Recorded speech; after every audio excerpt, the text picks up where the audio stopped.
जय श्री कृष्ण। नमस्कार साथियों, आप सभी का इस YouTube चैनल में स्वागत है। यदि आपने इस चैनल को सब्सक्राइब नहीं किया है तो सब्सक्राइब अवश्य कर लें, ताकि आपको ज्योतिष और मुहूर्त संबंधी और पर्व संबंधी और विभिन्न उपायों संबंधी जानकारी निरंतरता से मिलती रहे।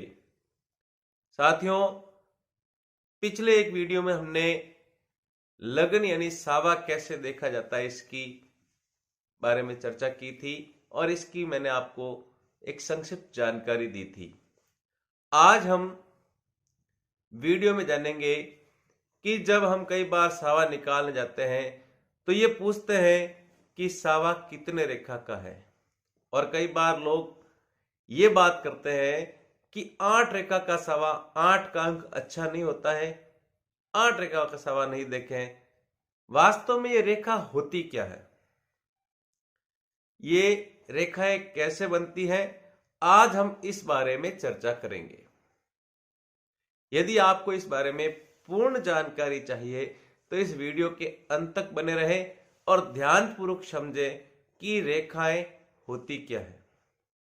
वास्तव में जो लग्न है जिसमें ये रेखाएं बनती है, विवाह में 10 प्रकार के सावा देखते समय 10 प्रकार के दोषों का देखा जाता है कि कौन कौन से दोष हैं। यदि इनमें से जो 10 दोष है एक भी दोष नहीं हो तो वो सावा 10 रेखा का सावा होता है, और जो बिना दोष की रेखा है उसको एक रेखा के द्वारा, यानी खड़ी लाइन के द्वारा सावे में बताया जाता है।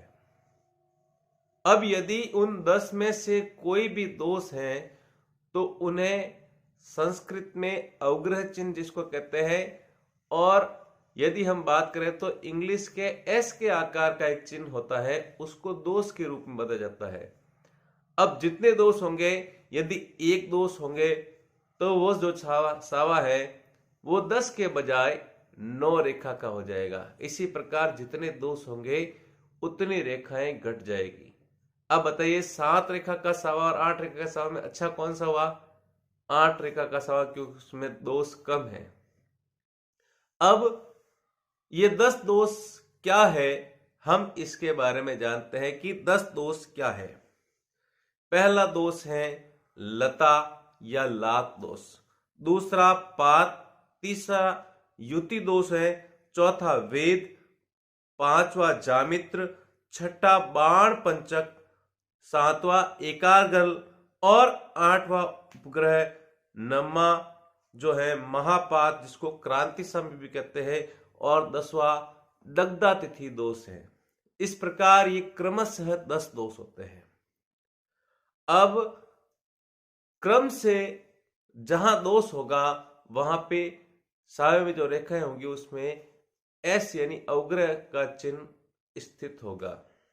यदि हम उदाहरण के लिए लेवें तो आने वाली जो 22 अप्रैल है, उस दिन 22 अप्रैल 2024 को जो सावा दिया गया निर्णय सागर के अंदर, उसमें देखेंगे तो आप पाएंगे कि यहां पर तीसरे स्थान पर अवग्रह चिन्ह एस के आकार का चिन्ह है और उसके आगे के लिखा हुआ है। तीसरा दोष जो है वो युति दोष होता है, और युति में जो दोष के आगे के लिखा हुआ है उस के का अर्थ है कि उसमें केतु ग्रह का प्रभाव है, उसमें केतु ग्रह की युति बन रही है, तो उसमें केतु ग्रह का प्रभाव है। इसी प्रकार इसी समय में छठे स्थान पर रो लिखा हुआ है। छठा जो दोष है वो बाण पंचक दोष होता है, उसमें रोग का मतलब है कि उस दिन रोग पंचक है। इस प्रकार क्रमशः इन दोषों को अवग्रह चिन्ह एस के चिन्ह के द्वारा दर्शाया जाता है। अब देखिए, जैसे तीसरा युति का दोष है, अब वो युति अगर सूर्य की है तो उसको सु से, चंद्र की है तो उसको च के ऊपर बिंदी चंद से, मंगल की युति है तो उसको भो से, बुध की युति है तो बु से, गुरु की युति है तो गु से, शुक्र की युति है तो सु से, शनि की युति है तो स से, और राहु की युति है तो रा से, और केतु की युति है तो के से। इस प्रकार के चिन्ह द्वारा अवग्रह चिन्ह के आगे इस प्रकार का चिन्ह होगा तो हम उस युति दोष को समझ जाएंगे। अब यदि जो है वेद दोष हो, उसमें भी ग्रह का होता है, और बाण पंचक का दोष हो तो किस प्रकार का पंचक दोष है। अगर रो लिखा हो तो वो रोग पंचक होगा, अ लिखा है तो अग्नि पंचक होगा, और चो लिखा है तो वो चोर पंचक होगा। इस प्रकार इन दोषों का निरूपण किया जाता है। आगे के जो वीडियो है उनमें हम इन 10 दोषों के बारे में विस्तार से चर्चा करेंगे।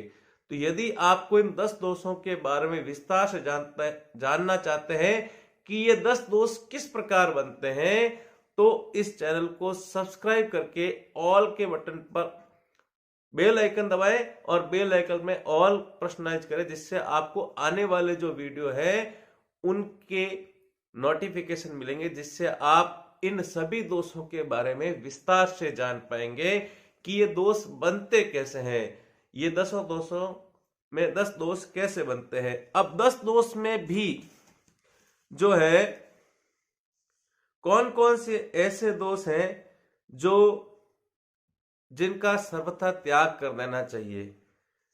जैसे क्रूर युति, जैसे तीसरा दोष युति दोष है, उसके अंदर अगर क्रूर ग्रह की युति बन रही हो तो उस लगन का त्याग कर देना चाहिए। क्रांति साम्य और दग्धा और मृत्यु बाण पंचक दोष और वेद दोष हो तो इन दोषों में ऐसे लगन का सदा त्याग कर देना चाहिए। ऐसे समय में विवाह नहीं करना चाहिए।